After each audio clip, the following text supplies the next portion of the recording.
Hi friends, ఈరోజు మనం ఇంట్లో యూజ్ చేసే వాటర్ బాటిల్స్ని ఎలా క్లీన్ చేయాలో ఈ వీడియోలో చూసేద్దాము. నార్మల్గా అయితే సర్ఫ్తో కానీ సోప్తో కానీ క్లీన్ చేస్తూ ఉంటారు, కానీ అలా అస్సలు చేయకూడదు. ఎందుకంటే సర్ఫ్లో కూడా కెమికల్స్ అనేవి కలుపుతారు కాబట్టి అది ఎంత మంచిగా కడిగినా సరే అందులో అయితే స్మెల్ కంపల్సరీ ఉంటుంది.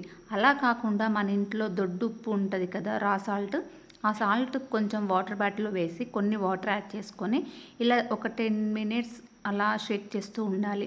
10 మినిట్స్ అని ఎందుకు చెప్తున్నాను అంటే, లోపల ఏదైనా మురికి కార్నర్స్లో కానీ అందులో ఇరుక్కపోతే అలా షేక్ చేయడం వలన బయటకు వచ్చేస్తుంది.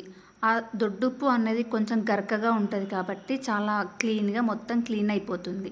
మీరు ఇంట్లో ఈ రోజు నుండి అలా చేయకపోతే మాత్రం ఇలా చేసేయండి. చాలా బాగా క్లీన్ అవుద్ది. అలాగే స్మెల్ కూడా రాదు, కెమికల్స్ ఏమీ ఉండవు.